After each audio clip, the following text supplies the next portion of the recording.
We're back, legends, and boy oh boy do we have a good one for you guys today. During an era when the NBA's culture took on a massive transformation alongside hip-hop culture, Jason Williams, aka White Chocolate, became a global sensation. He brought playground flair to the NBA hardwood and defied racial expectations by earning the love of both the white and black communities. Well, all communities, actually. His upbringing, attitude, and rise to stardom earned him the reputation as the Slim Shady of basketball. And this is the story of the one and only White Chocolate. Chapter 1. Bell, West Virginia. Jason Williams was born in a very small town called Bell in the state of West Virginia on November 18th in the year 1975, by his mother Delana and his father Terry. As a kid, Williams was basketball obsessed, even at a young age. Throughout his entire childhood, he was always dribbling a ball around the house, tossing it behind his back and against his bedroom wall, over and over and over again. He was a happy and talented kid. But as many true stories would have it, his life was about to flip upside down. When Jason was 14, his mom Delana confessed that she had been having an affair with another man and that she was leaving Jason's father. From that moment on, Jason never spoke to his mom again. She tried to reconnect with him later in his life and even bought tickets to several Kings games to try to get his attention, but Jason refused to respond.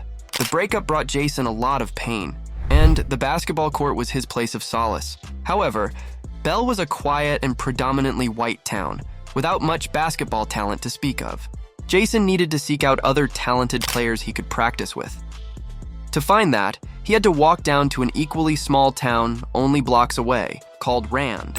Rand had a larger black community and had a playground where the community played competitive pickup basketball games. I told you and I told you. Touchdown! Jason was the youngest kid that played on the courts, besides one other kid the same age as him, legendary NFL wide receiver Randy Moss. Jason didn't have the size or athletic ability of Randy. In fact, he was by far the smallest kid out there. In order to entice the older kids to want to play on his team, he learned to become a sensational passer. Chapter 2. Dupont High School. Jason Williams and Randy Moss both attended Dupont High School and were in the same class.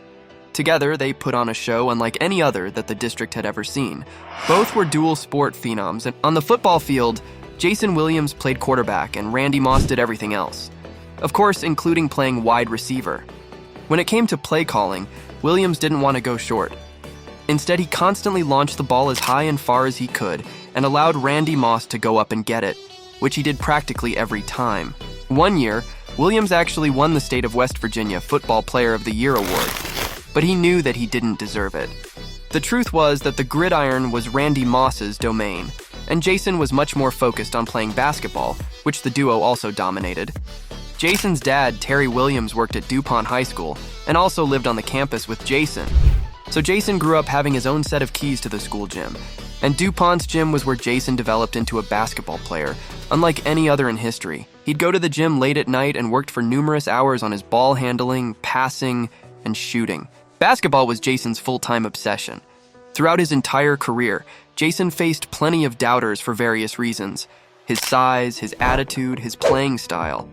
On top of that, Jason Williams and Randy Moss were both notorious party animals in high school. But one thing no one that has been around Jason has ever doubted was his work ethic and his commitment to basketball. Throughout his entire career, Jason Williams was the definition of a gym rat. He'd put ankle weights on his wrists and wear leather gloves to make his handles quicker and better. And when he put his skills on display, the on-court product was spectacular. The duo of Jason Williams and Randy Moss was the most exciting pair in the history of West Virginia basketball by a country mile. The flashy Williams used his ball handling and passing ability to electrify the audience game in and game out. Williams' guard skills, combined with the leaping ability of Randy Moss, made Dupont High School basketball a show like no other. Dupont's gym held 1,000 people, and if you weren't there an hour before tip-off, you were standing outside. In Jason's senior year, every starter on the team could dunk, and one time they all did in the same game. The school was forced to install temporary bleachers to accommodate the overflow crowds on game days.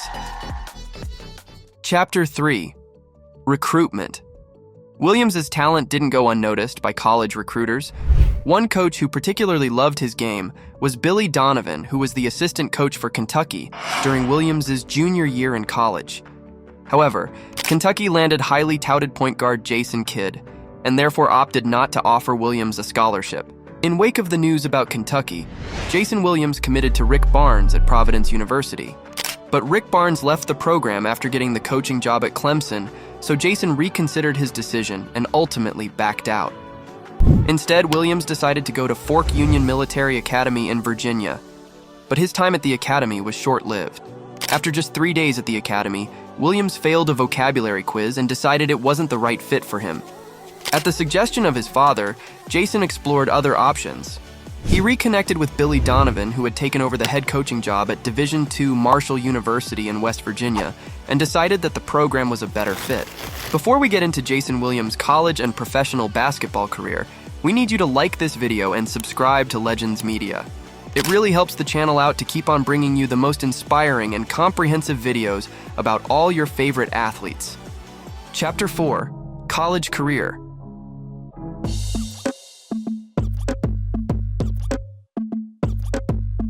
Under the coaching of Billy Donovan at Marshall, Jason Williams began to make his mark. After redshirting during the 1994-95 season, the redshirt freshman showcased his skills by averaging 13.4 points and 6.4 assists for the Thundering Herd in the 1995-1996 season. Following his freshman season, Billy Donovan got the job at Florida University to be the head coach of the Gators. Jason Williams asked if he could follow his coach to Gainesville, Florida, and Billy Donovan agreed and offered him a full scholarship. It was a big move for Williams. When he arrived at campus in Gainesville, it was the first time Williams ever left his home state of Virginia, and the move was extremely challenging for Williams. Due to NCAA transfer rules at the time, Williams was forced to sit out another year of playing basketball, while also attending classes and maintaining a GPA to keep eligible to play for the Gators. It was a stark change for Williams, who, as mentioned, was not a particularly committed student.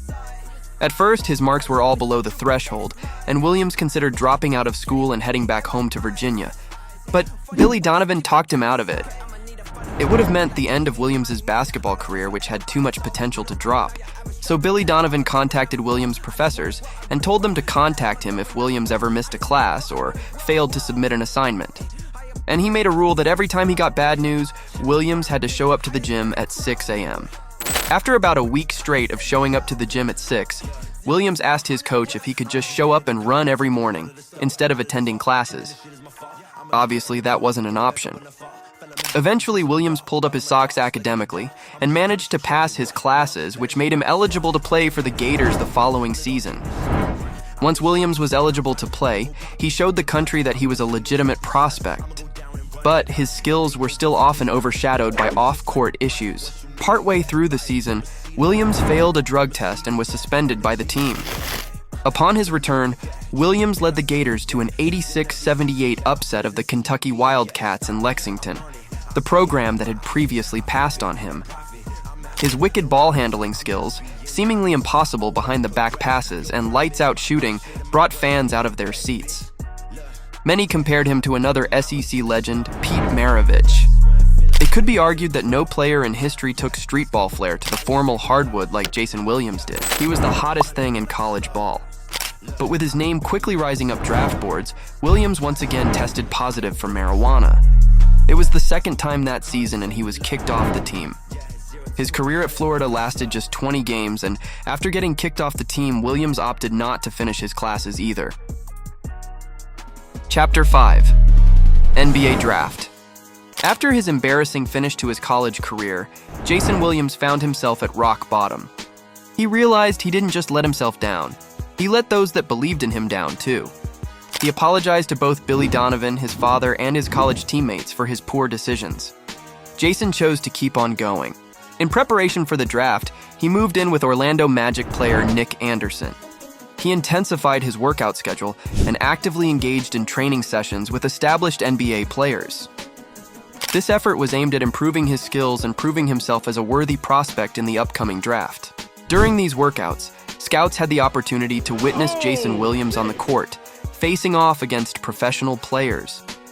Despite the off-court concerns, His talent during these showcases was undeniable, causing his draft stock to rise as the draft came closer. Still, fans and analysts expressed skepticism about Jason Williams.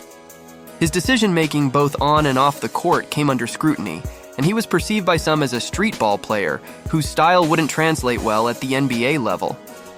Despite the doubts surrounding him, the Sacramento Kings drafted him with the 7th overall pick, much higher than most people expected the skinny white point guard with such a polarizing history to get selected. Chapter 6: Rookie Season in Sacramento. Jason Williams' career began with a lockout-shortened sprint season. The shortened season worked to Williams' advantage, as he never encountered the infamous rookie wall that often challenges first-year players. On top of that, the Kings head coach Rick Adelman gave Jason Williams the green light to play his style of basketball. Adelman encouraged Williams to embrace his creativity, even if it meant making mistakes along the way. The coach's instructions were clear. If you throw a behind-the-back pass and it goes out of bounds, try it with your left hand next time. Williams flew with the opportunity from Game 1. He quickly earned the reputation of must-see TV, leaving fans on the edge of their seats wondering what type of spectacular move he would make next. He quickly became a fan favorite, and his number 55 immediately ranked as one of the top-selling jerseys in the entire league. Early in his rookie season, Stephanie Shepard, a media relations assistant with the Sacramento Kings, donned Williams with the nickname White Chocolate, thanks to his playing style that was particularly unique for a white guy. Not only did Williams bring individual flair, but he also contributed to the team's overall success. The pace that Williams played at proved to bring the best out of the other stars on his team, such as Chris Webber and Vlade Divac. Both bigs proved to be flashy passers as well at their respective positions. Williams' fearless approach to the game and confident demeanor made him stand out. Some of his biggest moments came when he blew by Gary Payton, who was renowned as the best defensive guard in the NBA. It's a high one off the window, up and in. What a move! Another was during the NBA All-Star Weekend in 2000, when White Chocolate showcased his creativity and flair in the Rookie Challenge. In a move that would go down in basketball history, he passed the ball to his teammate Rafe LaFrentz using his elbow, drawing oohs and ahs from the fans. By the end of the shortened season, the Kings had accumulated a 27-23 record and earned themselves a first-round matchup against the third-seeded Utah Jazz, led by Karl Malone and John Stockton. In the series, the Kings stunned the Jazz with their incredible skill and pace. The Jazz were only seconds away from finalizing the upset in Game 3, but John Stockton made his last-second shot to give Utah a 90-89 win. Then Utah won the decisive Game 5, 99-92, to knock the Kings off. But the Kings' performance put the league on notice. A new era had officially begun in Sacramento. Chapter 7: Deterioration in Sacramento. White Chocolate's second season in Sacramento was much like his first. He didn't necessarily suffer from a sophomore slump, but he wasn't significantly better either. In fact, his three-point shooting accuracy was worse, and his turnovers were up. Williams was still a fan favorite, but it was clear that there were some deficits in his game that would need to be overcome in order for him to develop into an all-star caliber player. The Kings finished the season with a 44-38 record, managing to sneak into the playoffs as the 8th seed in the Western Conference. Unfortunately, their mediocre regular season earned them a first-round matchup against Shaq and Kobe's LA Lakers. In the series, the Kings battled. In fact, after losing the first 2 games, they won 2 straight at home to force a Game 5. But in the final game, they were completely outmatched. And that, in large part, was because Williams was severely outdueled by the Lakers' backcourt, consisting of Kobe Bryant and Ron Harper. In the series, Williams failed to generate offense and faced plenty of criticism from fans and media. Then, entering his 3rd year in the league, things took a turn for the worst in Williams' young career. Right off the bat, Jason Williams was suspended for the first 5 games due to a drug violation.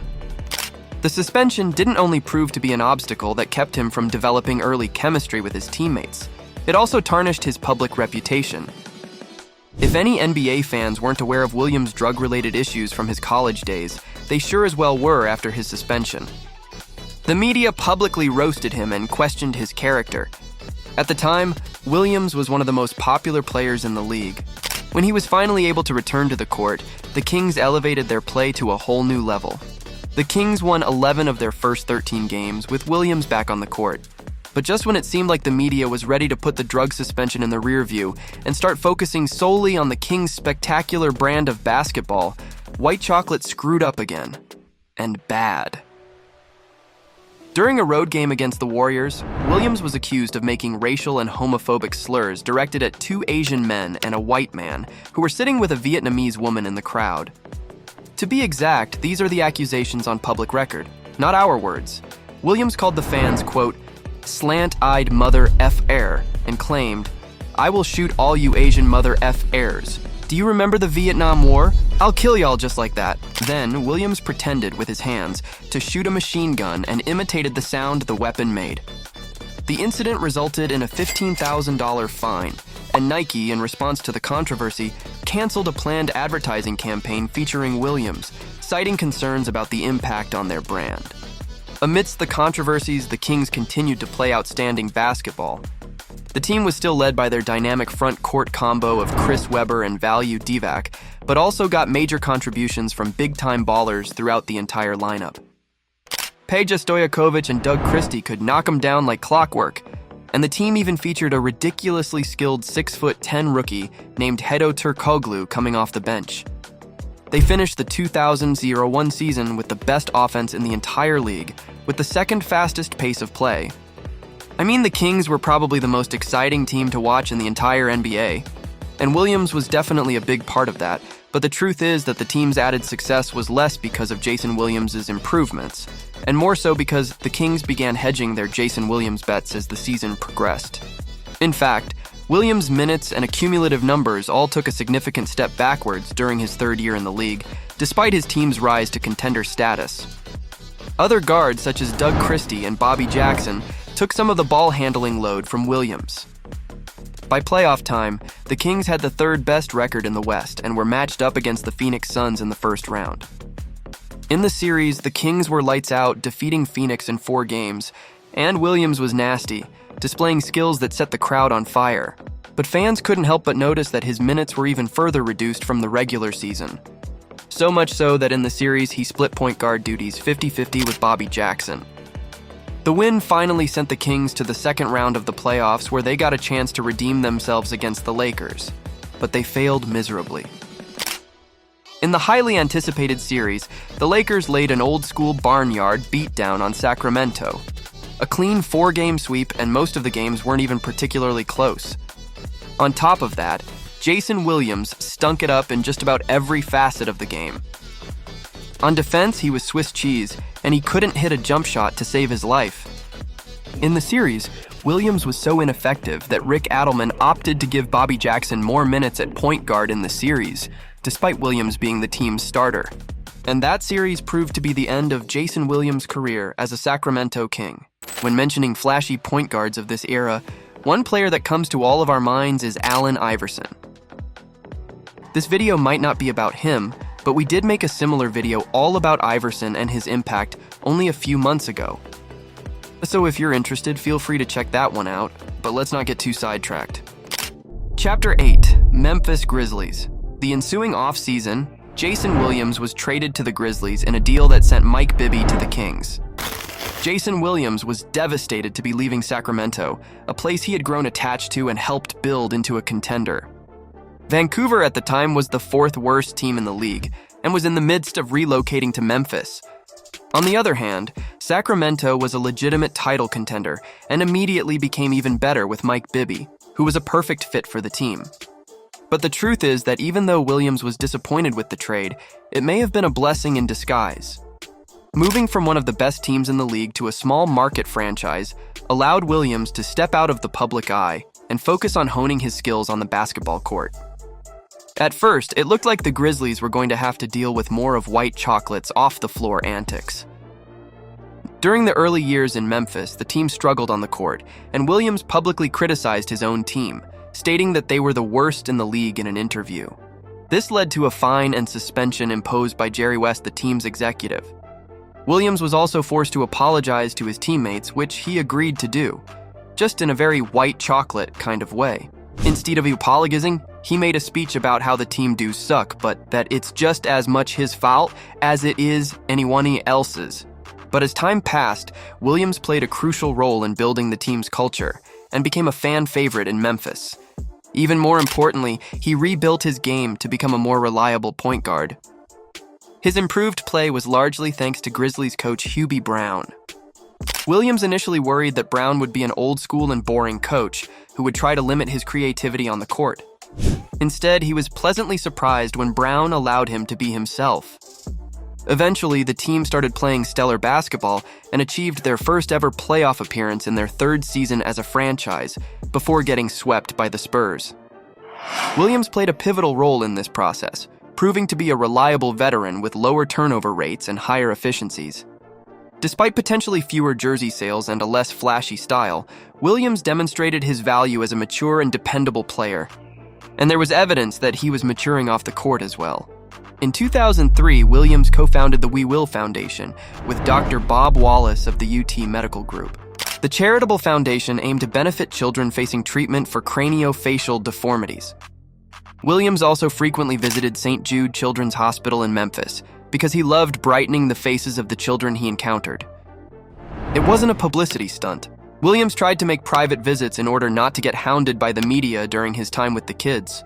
However, after the Grizzlies were swept for the second season in a row, this time by the Phoenix Suns in the 2005 NBA playoffs, an altercation occurred between Williams and Jeff Calkins, a columnist for the Commercial Appeal. Calkins wasn't pleased with the team's work ethic in the series, and when he interviewed Williams, the point guard responded by saying that he was going to respond to the loss by going home to his family and counting his blessings. Chapter 9. Miami Heat. After getting swept in the first round for the second straight season, Jason Williams was growing a little impatient in Memphis. He was only months away from turning 30 years old and had quietly developed into one of the more reliable floor generals in the NBA. Yet fans still viewed him as a reckless player with attitude problems that the Kings were better off without, and the Grizzlies weren't going anywhere with. For a guy who put so much work into mastering his craft, the public perception bothered Williams. He wanted respect, not just for his flashy playing style, but also for his ability to win at the highest level. And in the offseason, he spent time in Orlando where he trained with Shaquille O'Neal. Shaq was about to enter his second season with the Miami Heat, a team that had serious championship aspirations, but severely lacked a passing point guard that could bring cohesion to the offense. During the summer, Shaq was impressed with Williams' passing skills and thought that he would be a great fit on the Heat. And the idea of playing with a true NBA contender in South Beach, Miami, was enticing to Williams as well. So Shaq went to Pat Riley and asked if there was any way he could work some magic to bring Williams in. And Riley responded by collaborating with a handful of other team managers and executives to orchestrate the biggest trade in NBA history. It was a 5-team trade between the Heat, Grizzlies, Celtics, Jazz, and New Orleans Hornets that saw a total of 13 players get shipped to new teams. In the deal, the Heat received Jason Williams, as well as Celtics former All-Star Antoine Walker and Grizzlies starting wing James Posey. But Riley wasn't done. 7 weeks later, he also signed Gary Payton to a cheap 1-year deal to serve as Jason Williams' backup point guard. The acquisitions joined Shaq, Alonzo Mourning, Udonis Haslem, and a young Dwayne Wade on what was certain to be one of the most stacked rosters in the league. As soon as he arrived, Williams was immersed in a championship or bust mentality. The Heat weren't fooling around at all. As soon as the season began, the vibe in Miami was intense. Within practice, there was plenty of arguing, mainly between Pat Riley and head coach Stan Van Gundy.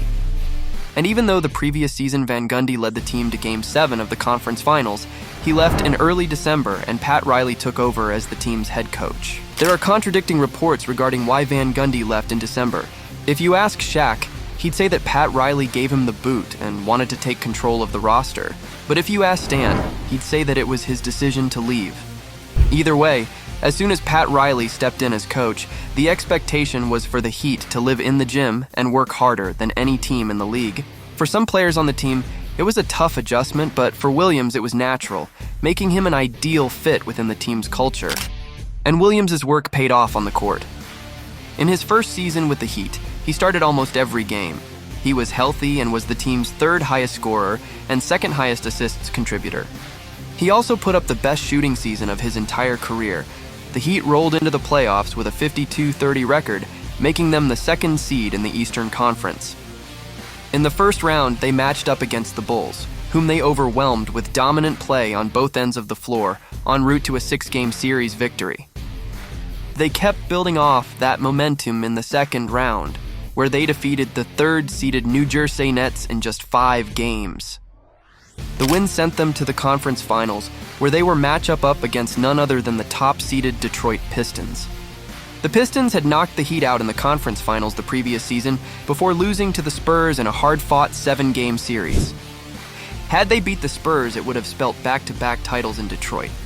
The team had a starting unit that consisted of Ben Wallace, Rasheed Wallace, Tayshaun Prince, Rip Hamilton, and Chauncey Billups. But Miami's veteran roster, led by Dwyane Wade, were fueled with vengeance.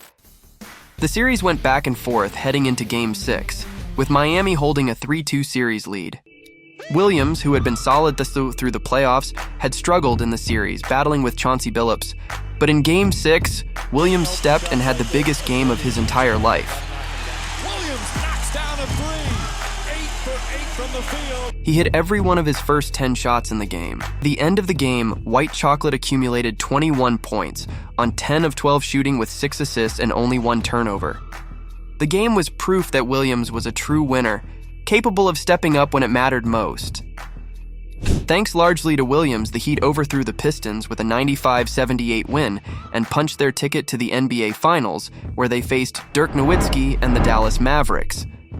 The Mavs won the first 2 games of the series, putting the Heat in a must-win Game 3. And things weren't looking good. The Mavs went on a run with just over 8 minutes left in the game to stretch out a 12-point lead. Pat Riley called a crucial timeout and made a substitution that took Dwyane Wade out for a rest and inserted Jason Williams into the lineup for a critical shift. Coming out of the timeout, Williams received a pass from Shaq and knocked down a 25-foot three-pointer that jolted energy back into the group. From there, the Heat turned on the Jets and won the game 98-96. Game 4 was a blowout win by the Heat that tied the series at 2. In Game 5, Williams continued to spark the team when they needed it most. Trailing by 11 points, he hit a 3-point shot to cut the lead to 8 on the Heat's last possession of the first half. And then, on the Heat's first possession coming out of the break, Williams hit another clutch 3 to bring Miami back within 5. From there, the game turned out to be a classic. Dwyane Wade hit a last-second jump shot to tie the game up and force overtime. Then Wade's heroics continued in overtime by hitting 2 free throws with 2 seconds left, giving the Heat an epic 103-102 win.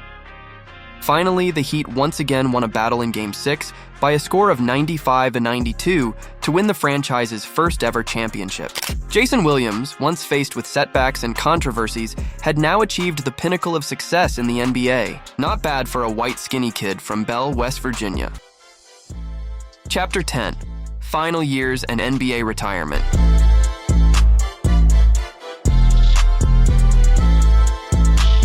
Jason Williams continued to serve as the starting point guard for Miami after their championship victory, but the team struggled to make another deep playoff run.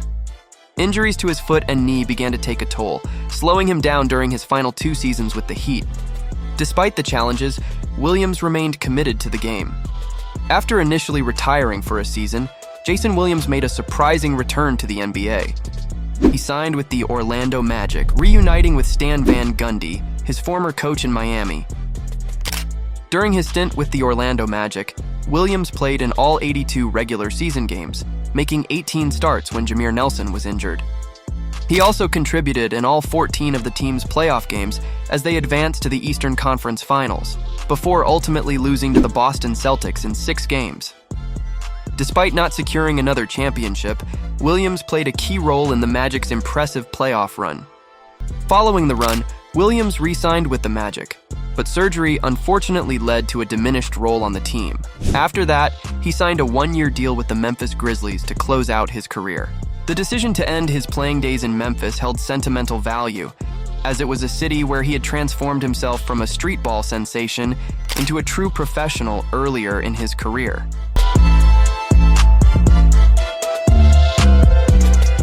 Chapter 11.